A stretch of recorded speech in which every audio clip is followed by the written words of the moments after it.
Consejos para crecer en el amor de Dios, una conferencia de Monseñor José Ignacio Munilla, impartida para el canal de YouTube A Onda el 24 de octubre de 2023.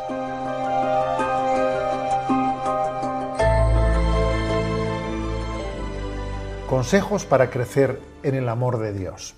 Bueno, obviamente un tema como este se puede abordar desde muchos ángulos, desde muchos ángulos. Yo he decidido elegir uno, acogiéndome al refrán famoso, ¿no? del refranero español que dice: el que a buen árbol se arrima, buena sombra le cobija. Entonces yo he dicho, a ver, consejos para crecer en el amor de Dios. Pues lo importante de acercarse a quienes han amado o vivido el amor a Dios en plenitud, ¿no? A los que han vivido el primer mandamiento de la ley de Dios de forma destacada, acercarnos a ellos y aprender de ellos, ¿no? Es decir, acercarnos a los santos. He dicho, me voy a acercar a los santos y voy a elegir a 10 grandes santos, a 10 grandes santos, para desde ellos dar 10 consejos claves de cómo crecer en el amor de Dios, ¿no? Creo que una de las grandes desgracias es que explican también la secularización a la que hemos llegado, es que hemos dejado de tomar a los santos como nuestras referencias, y entonces pues, los referentes, las personas a las que miramos, en las que buscamos novedad, en las que nos fijamos, pues, en las que ponemos nuestra atención, pues son a veces personajes que tienen popularidad pues por cualidades absolutamente secundarias, en vez de tener a los santos como nuestro referente, ¿no? Como nuestro referente. Os voy a contar la anécdota de que ahora estoy haciendo visitas a los colegios católicos, ¿no? Y una cosa que me hace mucha ilusión es que cuando estás con los niños y te hacen preguntas, autopreguntas y preguntas al obispo, ¿no? Una pregunta que de vez en cuando escucho a los niños que me hace mucha ilusión es: ¿cuál es su santo favorito? Y claro, me encanta que me hagan esa pregunta, porque un niño que te hace la pregunta ¿cuál es su santo favorito? Obviamente está bien, o sea, apunta bien. Quiere decir que a él le han hecho entender que aquí es muy importante pues tener referentes fuertes, ¿no? ¿Cuál es tu referente en el que te sientes especialmente pues identificado, ¿no? O sea, me encanta esa pregunta. ¿Cuál es tu santo favorito? Bueno, por lo tanto, voy a ligar 10 consejos de cómo crecer en el amor de Dios a 10 santos. Soy consciente de que estoy haciendo una opción, que inevitablemente simplifica y que constriñe la realidad. Seguro que si después aquí hacemos un pequeño diálogo, diréis, yo creo que os ha olvidado esto, yo creo que os ha olvidado otro. Seguro, ¿no? Pero bueno, eso también forma parte de lo que pretendo, forma parte de lo que pretendo. Pero bueno, espero hacerlo de forma que por lo menos, aunque simplifique, no deforme la realidad, ¿no? Sino que nos ponga en camino de conocerla más en profundidad, ¿de acuerdo? Entonces, voy a ello. El primer santo que he elegido, San Ignacio de Loyola, o el don del discernimiento, Ser cristiano es discernir, es conocer. Esa es una frase de Kiko Argüello. Kiko Argüello dice en una ocasión, en uno de sus anuncios del querigma, ¿no? Dice Kiko Argüello, ser cristiano es discernir, estar en continua búsqueda, de lo que Dios quiere de nosotros, es conocer, buscar la voluntad de Dios, conocer la voluntad de Dios, ¿no? Dice Jesús a la samaritana: si conocieras el don de Dios.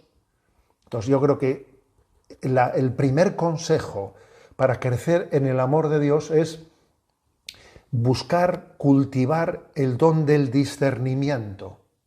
San Ignacio de Loyola pues ha sido un regalo para la Iglesia. Obviamente no es exclusivo de él, pero quizás es uno de los santos que más ha cultivado las reglas de discernimiento. ¿Cómo discernir lo que Dios quiere de mí?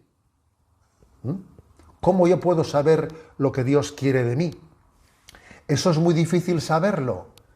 Eso no, claro que no es difícil saberlo, ¿no? Porque sería propio de quien pensase que el mensaje evangélico, el mensaje de Dios está reservado para mentes especialmente capaces de descubrir mensajes ocultos. No, Dios no juega al ocultismo, Dios se muestra, ¿no? Dios se muestra a quienes le buscan con un corazón sincero. Pero es verdad que hace falta un conocimiento de cómo se discierne, ¿eh? Cómo se discierne. Yo creo que hay un confusionismo reinante, y el confusionismo reinante suele ser, ¿no? O sencillamente no darle ninguna importancia, ¿no?, a buscar la voluntad de Dios, sencillamente lo que me apetece, lo que se me ocurre a mí, darlo ya como si fuese la voluntad de Dios y tira para adelante. Eso es algo pues, que yo diría que una parte importantísima, ¿no?, una parte importantísima de la población practica. Sencillamente dar por sentado que lo que se me ocurre a mí es la voluntad de Dios. Y también existe otro error, digamos, de tipo contrario, pero que también es totalmente erróneo, ¿no?, que es un poco el iluminista. El iluminista, el pensar, pues que, a ver, voy a la oración y Dios me ha dicho esto, Dios me ha dicho lo otro. Es buscar un tipo de discernimiento o Dios me ha dicho una palabra para ti. Madre mía, a ver, o sea, qué peligro, o sea, tú me vas a decir ahora una palabra que Dios me ha dicho para mí, me echo a temblar. O sea, a ver, creo que existen dos riesgos contrarios, ¿no? O el riesgo de que pensar que lo que a mí se me ocurre ya es voluntad de Dios y no tengo ni que discernirlo, o pensar en una forma iluminista de que yo me pongo allí delante del sagrario y pienso a ver qué palabra es la que Dios pone dentro de mí y la doy ya por una iluminación del Espíritu Santo y, a ver, falta discernimiento, ¿no? Entonces creo que San Ignacio de Loyola pues es el santo que Dios nos ofrece para ponernos en un camino en el que tenemos que integrar la razón y también la apertura a las mociones del Espíritu Santo para discernir. La razón bien utilizada y las mociones del Espíritu Santo. ¿Qué es lo que hace el método de los ejercicios espirituales? Mezclar ambas cosas.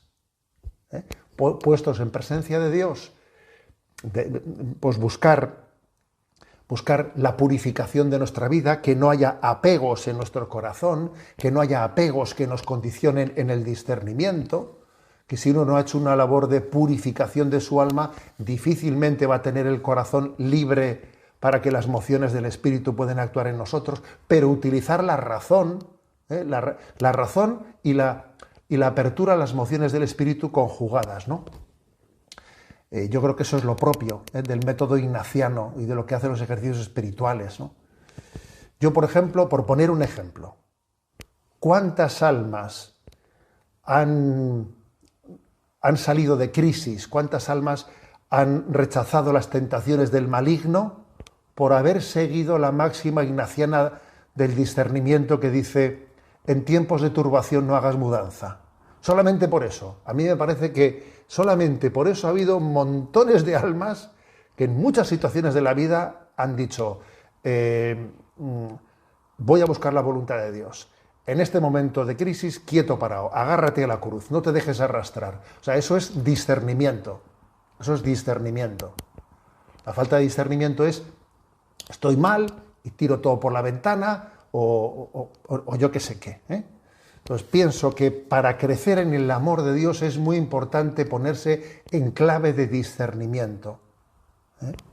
Lo cual supone pues todo ese proceso de purificación que San Ignacio de Loyola nos muestra en los ejercicios espirituales para poder escuchar, ¿no?, para poder abrirnos a la moción de Dios. Segundo santo que he elegido, San Juan de la Cruz, que creo que es el que es paradigmático a la hora de hablar del itinerario ascético, místico hacia la santidad. O sea, hay un camino hacia la santidad, que es quizás el que San Juan de la Cruz expresa en la subida al Monte Carmelo, que es una obra cumbre magistral de la espiritualidad, ¿no? en el que él lo hace a su manera, pero en el fondo él está replicando lo que es la doctrina tradicional de la teología espiritual de todos los tiempos en la Iglesia, que han hablado de que hay como 3 vías o 3 pasos, ¿no? 3 fases, que son la vía purificativa, la vía iluminativa y la vía unitiva.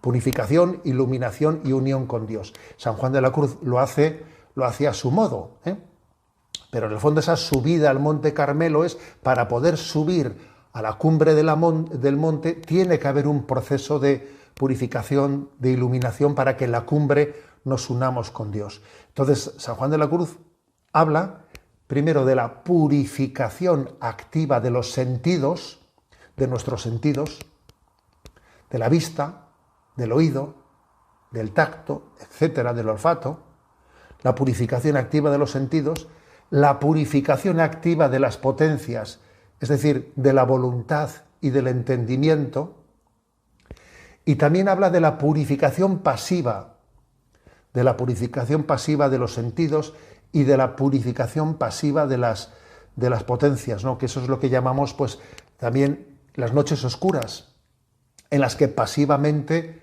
somos purificados, ¿no? Lo primero, lo de la purificación activa, es más propio de la mortificación, de la mortificación de nuestros sentidos.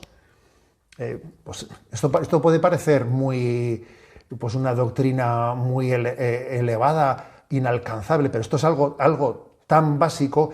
Por ejemplo, eso que veo, eso que quiero. A ver, pues eso es la purificación activa, de que uno no esté siempre con la vista mariposeando en todas las esquinas, sino que sus sentidos sean capaces de centrarlos, o sea, de purificarlos, su memoria, su entendimiento, su voluntad, ¿no?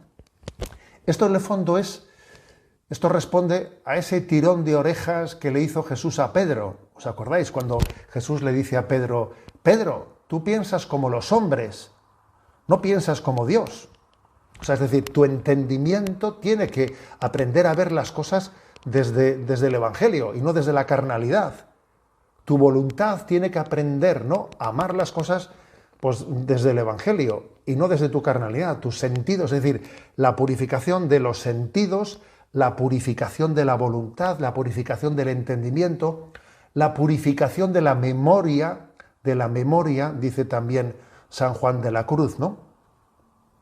Supone adentrarse en el camino de la mortificación, del que hablamos muy poco en esta vida, muy poco, el camino de la mortificación, lo cual no tiene nada que ver con el voluntarismo, ni con una espiritualidad jansenista, voluntarista, ¿no?, sino tiene que ver con ese proceso en el que el Espíritu Santo va purificando nuestra vida, de manera activa y pasiva. Y os voy a decir una cosa, que la manera pasiva de purificación es la aceptación, cuando te toca aceptar muchas cosas que tú hubieses quizás deseado que fuesen de otra manera, pero te toca aceptarlas y decirle al Señor: Señor, lo acepto, lo abrazo, lo ofrezco. Eso es una purificación pasiva, sobre todo que es por la vía de la aceptación. También una purificación pasiva son las noches oscuras famosas, ¿no? Bien, por lo tanto, estábamos diciendo consejos para crecer en el amor de Dios, el discernimiento de San Ignacio de Loyola, el tomarnos en serio el camino, el itinerario ascético místico hacia la santidad, ¿no?, de la purificación activa y la pasiva, que dice San Juan de la Cruz. Tercer santo, Santa Teresita de Lisieux, o el caminito de la confianza, que digo esto además, pues justo pues cuando el Papa acaba de publicar, con motivo del 150 aniversario, me parece que es del nacimiento, de la muerte, no estoy seguro, de Teresita de Lisieux, pues una exhortación apostólica con el título de C'est la confiance, es la confianza. O sea, es la confianza la clave, una clave muy especial que descubrió Teresita de Lisieux. Que esto no quiere decir que el camino para crecer en el amor de Dios, ¿no?, para la santidad de Teresita de Lisieux, sea un camino distinto, alternativo al de San Juan de la Cruz. No, no se puede interpretar así. Digamos que es una formulación distinta en la que de una manera muy sencillita, Teresita de Lisieux llevó adelante pues todo eso que San Juan de la Cruz de una manera tan así extensa explica en su vida a Monte Carmelo, de purificación activa de los sentidos, purificación activa del entendimiento, de la voluntad, de la memoria, purificación pasiva. Bueno, todo eso que puede parecer como muy complejo, Teresita de Lisieux tuvo como la intuición de que en la vida espiritual se da un salto de gigante, un salto de gigante, haciendo el acto de confianza. Yo me fío de Dios, confío en Él, veo que la obra de la santidad es superior a mis fuerzas. Intento purificarme y casi me mancho más que me purifico. Doy un pasito para adelante y parece que en el fondo al final doy 3 para atrás. O sea, tengo una sensación de fragilidad, tengo una sensación de pequeñez. Y entonces ella encuentra ese método de saberse pequeña, me sé pequeña, pero ella habla del ascensor, del ascensor. Entonces, ¿qué es eso del ascensor? Pues supongo que ella en aquellos tiempos estaría inventando el ascensor en aquellos tiempos en Francia y le alucinaría ver cómo uno, de repente, sin subir por las escaleras de la casa, había allí un aparato que se estaba inventando entonces, que era, ahí va, hay un ascensor que me sube al piso de arriba. Supongo que eso le alucinaría. Entonces utiliza esa imagen para decir, oye, pues yo que soy tan pequeña, yo que me cuesta tanto, ¿no?, dar los pasos de subir por el camino de la purificación activa y pasiva, etcétera, confío en que Jesús, por su misericordia, como a un niño, me coge en sus brazos y me levanta. ¿No? Como se levanta un niño, se le sube a la altura de la cara y se le da un beso. Entonces ella pone el énfasis, el acento en el acto de la confianza en la misericordia de Dios. Yo no me fío de mí mismo, no me fío de mis obras, me fío de la misericordia de Dios. Dice ella algo precioso, y es que cuando yo me presente delante de Dios, no quiero ir cargado mis obras, mis manos llenas, cargadas de buenas obras. Porque como vaya con todas mis manos y mis brazos sosteniendo las obras buenas que he hecho en esta vida, cuando me presente delante de Jesús, las voy a tener ocupadas y no lo voy a abrazar a Jesús. Casi prefiero tener las manos vacías para pegarle un pedazo de abrazo a Jesús, ¿no? Es una imagen preciosa que, como os podéis imaginar, no hay que interpretarla al pie de la letra en el sentido de que no hay que tener obras buenas. Obviamente, no se puede interpretar en el sentido ese literalista, pero sí en el acto de la inocencia de quien no confía en sí mismo, no pone su confianza en sí mismo, sino en la misericordia de Dios, en su bondad. Cuarto santo, Santa Teresa de Jesús, o la fidelidad en la oración, porque voy repasando un poco el primer consejo para crecer en el amor de Dios, el don de discernimiento. Segundo, el itinerario ascético místico. El tercero, el caminito, el atajo de la confianza, podríamos decir, ¿no? El cuarto, el de la fidelidad en la oración, Santa Teresa de Jesús. Bueno, uno se acerca al libro de la vida, se acerca al camino de perfección de Santa Teresa, y ella, sobre todo, se prodiga en explicar pues, lo que Dios hizo con ella en esos grados de oración. Ella expresa con mucho detalle cómo Dios va conduciendo al alma pues cada vez hacia una oración más perfecta. Pero explica, yo creo que de una manera muy gráfica, cómo hay un momento en el que mucha gente se pierde. Y dice, ¿no? O sea, interrumpe ese crecimiento. Cuando se pasa de la oración mental discursiva a la oración afectiva, en el momento ese en el que uno no necesita, casi le estorba el discurso para estar con Dios, ¿no? y tiene una oración afectiva en la que tiene la experiencia del amor de Dios, que entonces lo que tiene que hacer es acallar el discurso, porque casi el discurso que tiene uno en una oración meditativa está estorbando en ese momento, porque entra en la oración afectiva. Dice ella que cuando uno experimenta ese momento, le parece pues, que ha llegado casi a la cumbre de la oración, se emociona, tiene un momento de emoción en la oración, ¿no? ¿Y qué ocurre? Dice ella. Ocurre que esa oración afectiva suele ser un regalo que Dios te da en un momento determinado, pero luego te retira eso, luego te retira y tienes que volver en la sequedad de nuevo a una oración que tiene que ser más discursiva, que me distraigo pero vuelvo a ella, y dice, y hay mucha gente se pierde porque no se da cuenta de que tiene que mantenerse en fidelidad haciendo oración, tenga afecto, sienta un afecto, no sienta un afecto, es decir, sin hacer depender mi vida de oración de mis sensaciones afectivas en la oración.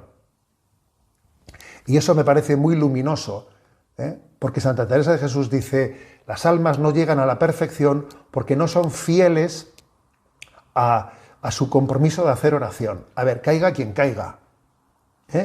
Si tengo un compromiso de hacer oración, lo que no voy a hacer es, dependiendo de mi estado de ánimo, dependiendo de que si ahora mi oración pues la gozo más, la disfruto más o no la disfruto más, yo no puedo supeditar mi vida de oración a mi percepción afectiva en torno a la oración.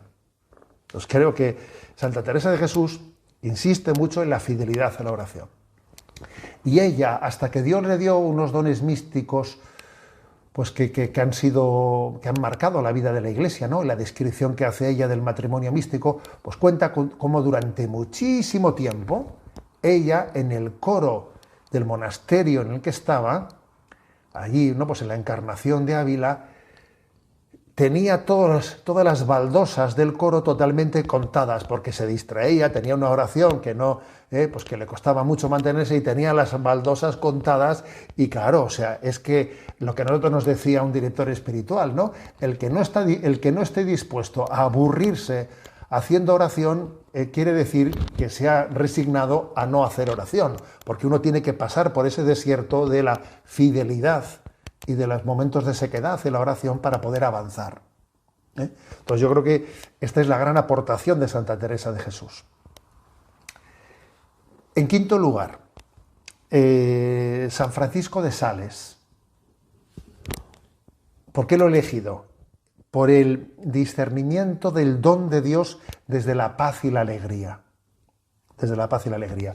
Yo recuerdo que siendo seminarista leí un librito sobre que hace como un resumen de la doctrina de San Francisco de Sales, titulado En las fuentes de la alegría. Una joya en la que resume en ese libro pues lo que es un poco la doctrina espiritual de muchos de sus libros, como el Tratado del Amor de Dios, la Introducción a la vida devota y otras obras que tiene él, ¿no? ¿Y yo con qué me quedé? ¿Con qué me quedé de San Francisco de Sales? Pues que cuando algo es de Dios, o sea, cuando obramos, ¿no?, conforme al querer de Dios, nos permite hacerlo con paz y alegría. O sea, en esta vida, un signo de que estás actuando conforme al querer de Dios es que una cosa te puede costar mucho, te puede suponer un gran sacrificio, puedes tener contradicciones, pero la paz y la alegría, cuando uno experimenta la paz y la alegría, es señal de que está caminando conforme al designio de Dios. La paz y la alegría son el sello definitivo de la presencia de Dios en nuestra alma. Entonces, creo que San Francisco de Sales se caracteriza por esto, por decir, ¿cómo proceder? Busca la paz, busca la alegría, como algo que te asegure, ¿no?, que Dios está en tu corazón. Sexto santo, San José María Escrivá. ¿Por qué lo elijo? Por la santificación del trabajo y de la vida ordinaria, que obviamente, como el resto de las cosas que hemos dicho, está presente en otros santos, porque de hecho, por ejemplo, San Francisco de Sales también es un santo que insiste mucho en la santificación de la vida cotidiana, de la vida cotidiana. Pero quizás San José María ha brillado especialmente en ese subrayado por aquello de que ha concretado la llamada a la santidad que hizo el Concilio Vaticano II, ¿no? Para que la llamada universal a la santidad que hizo el Concilio Vaticano II no se quedase en una formulación muy bonita, muy teórica, pero sin concretar, sin ponerle letra pequeña, pues una espiritualidad como la de San José María ha subrayado mucho, pues para empezar, qué medios hay que utilizar para poder tener una vida espiritual ordinaria, una vida espiritual ordenada. Pues yo creo que San José María se caracteriza por ser muy ordenado, qué medios debemos de utilizar, los sacramentos, el acompañamiento espiritual, la vida de oración. San José María está recordando el ABC de los medios ordinarios para la santidad, y está subrayando que es en mi estado de vida, en mi trabajo, en el contexto en el que vivo, donde acontece el escenario en el que Dios quiere que me santifique. No estés pensando en otro itinerario, no estés anhelando otro escenario distinto en el que si yo estuviese, si yo pudiese, si no sé qué. No, o sea, aquí, ahora, en esta situación, Dios te está esperando, ¿no? Es la santificación de la vida ordinaria, como mi camino de salvación. El séptimo santo, Santa Teresa de Calcuta. Santa Teresa de Calcuta. Lo subrayo por cómo los pobres nos llaman a la conversión, porque ciertamente los pobres nos llaman a la conversión, ¿no? Santa Teresa de Calcuta es un recordatorio de esa frase de Jesús: conmigo lo hicisteis, cada vez que lo hicisteis con uno de estos mis pequeños hermanos, conmigo lo hicisteis, ¿no? Subraya en ese camino de crecimiento, en el amor a Dios, el reconocer a Jesucristo presente en todos los sufrientes del mundo, especialmente entre los más pobres de entre los pobres. Y además subraya, pues, un método de practicar la caridad que es tan sencillo, tan práctico como el uno a uno. ¿Me explico? O sea, a ver, ¿cuál es el método? ¿Tú qué método, qué estrategia tienes? Pero ¿qué estrategia ni qué método? O sea, sencillamente es uno a uno. Aquel que me ponga Dios cerca de mi vida. Es el método del buen samaritano. Yo pasaba por ahí y este estaba herido y a por él que voy. A por él que voy. Entonces, es una inmensa aportación, ¿no?, la que Santa Teresa de Calcuta hace de subrayar que la caridad cristiana se hace movidos por el amor de Dios. Ella dice, ¿no?, yo solo soy un lápiz con el que Dios escribe una carta de Dios al mundo. O sea, ella es consciente de que la obra de la caridad está movida por Dios, es Dios el que mueve la caridad. Pero además también la caridad está dirigida al mismo Cristo, el cual está presente en las personas a las que ayudamos, ¿no? O sea, en el fondo, Dios me mueve a la caridad y la caridad la estoy dirigiendo a Dios presente en todas las almas sufrientes. Octavo santo. San Juan Pablo II.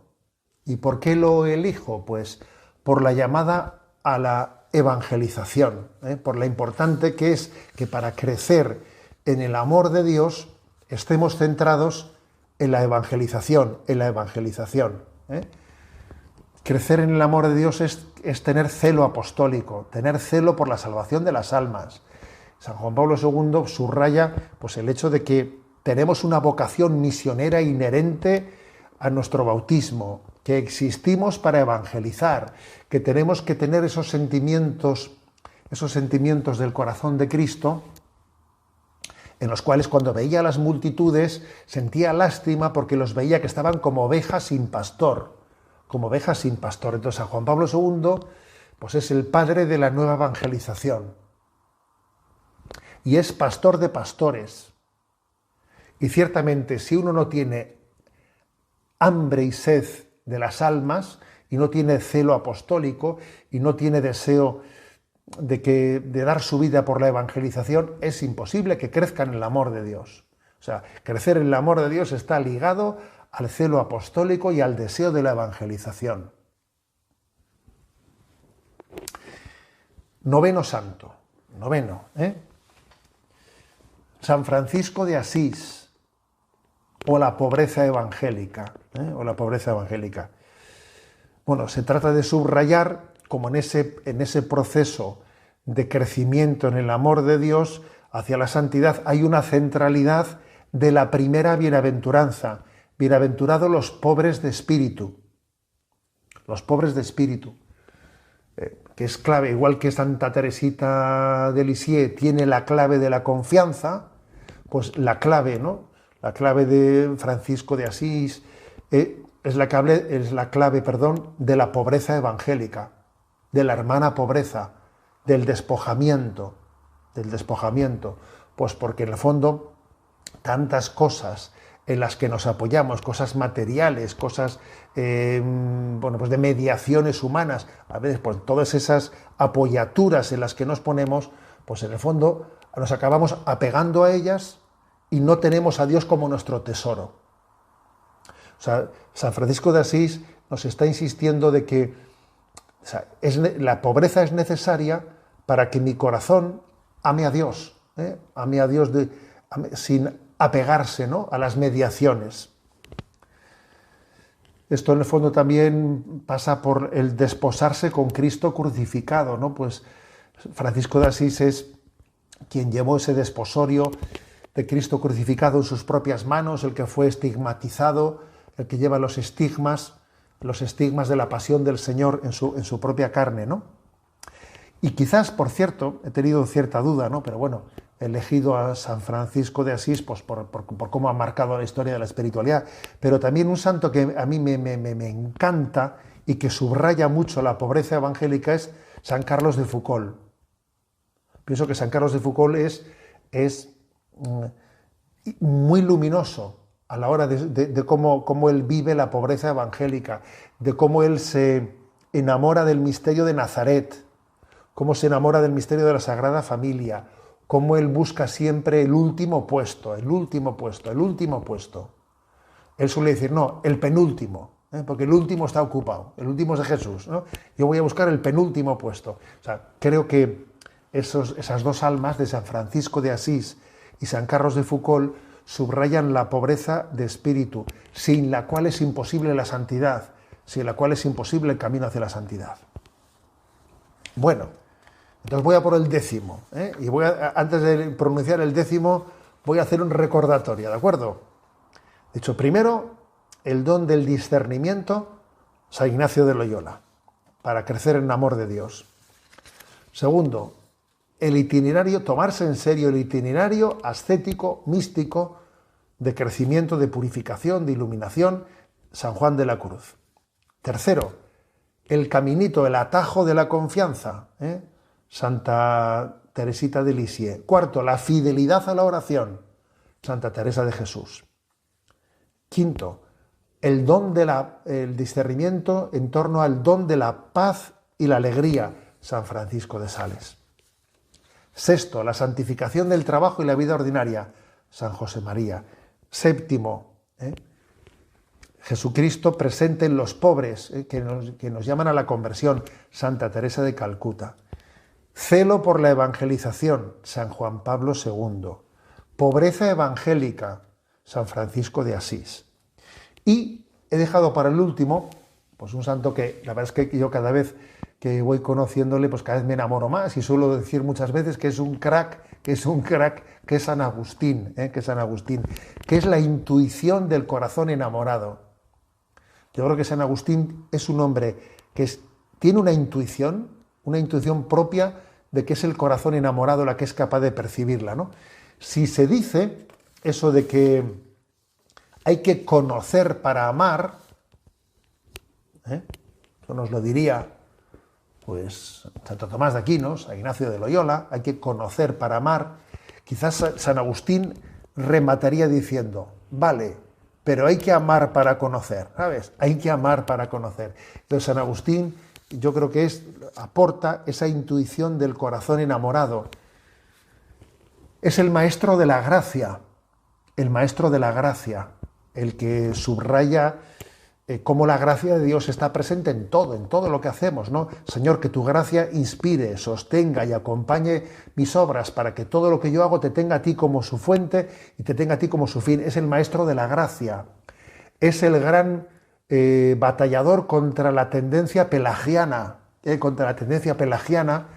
que en la obra, ¿no? En la obra de la vida de la Iglesia, la santidad, se olvida de que todo es un don de Dios, que todo es gracia de Dios, Es un luchador contra la tendencia pelagiana. Y creo que es básico, es básico confiar en que Dios culmina su obra. El que comenzó en nosotros la obra buena, Él la llevará a término. Es la intuición, del corazón enamorado de San Agustín.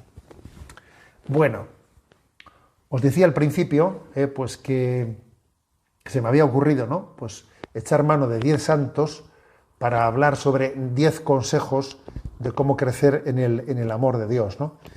Es muy importante, obviamente, ¿no? Pues que tengamos esas referencias, ¿no? Que tengamos esos amigos fuertes en los santos y ver cómo estos consejos no son teóricos, sino que en ellos, en cada uno de ellos, han sido experiencia de vida que ahora la comparten y la comunican con nosotros. También se me ocurre, ¿no? Por decirlo, pues finalizando, que quizás, en mi opinión, para mí, del magisterio del Papa Francisco, la obra más, la perla preciosa, que ha pasado muy desconocida, es Gaudete et Exsultate, precisamente sobre la santidad, sobre la llamada a la santidad. Pues curiosamente es lo que menos se menta y se cita, ¿no? Pero creo que esa exhortación Gaudete et Exsultate de Papa Francisco, en el cual habla de los santos de la puerta del lado, en el cual intenta popularizar, que no banalizar, no popularizar la santidad, pienso que es también un documento muy importante, ¿no? Que nos puede... No habla de los medios para la santidad, no, quizás no se centra en eso, ¿no? Pero sí intenta acercarnos a la santidad como una llamada muy cercana a nuestra vida, y también además hace una reflexión sobre cuáles son los enemigos de la santidad. Creo recordar que es el capítulo 3 o 4, muy bien no lo recuerdo, pero habla de los enemigos a la santidad y se refiere a la tendencia pelagiana y a la tendencia gnóstica como los dos enemigos principales de la santidad. O sea que también, además de hacer este recorrido por los 10 santos, también pues creo que un buen consejo, ¿no?, con el que concluir esta reflexión podría ser el retomar la lectura de Gaudete et Exsultate, de esa exhortación apostólica, de la cual yo creo que se pueden aprender como muchos consejos concretos para crecer en el amor de Dios y en la esperanza de que Dios lleva a su término la obra que comienza en nosotros. Bueno, recuerdo que en una ocasión leí un texto de Santo Tomás de Aquino en el que él pregunta, ¿cuál es la condición principal para poder ser santo? Y responde Santo Tomás de Aquino, desearlo. Dice él eso, desearlo. A ver, dice aquí, la condición principal para la santidad es desearlo, tener un verdadero deseo, una verdadera esperanza. El deseo, Dios nos dará la gracia de que se convierta en esperanza. Y el Espíritu Santo nos da la gracia de que la esperanza no es utópica, sino que en Cristo pues, se ha encarnado y se nos ha donado. O sea que yo creo que tenemos, por lo tanto, pedirle, Señor, aviva mi deseo de santidad y de crecimiento en el amor de Dios. Ahí os dejo ese elenco de santos, y ahora cada uno dirá, pues yo hubiese puesto, que seguro que sí, pero bueno, ahí os lo dejo para vuestra reflexión.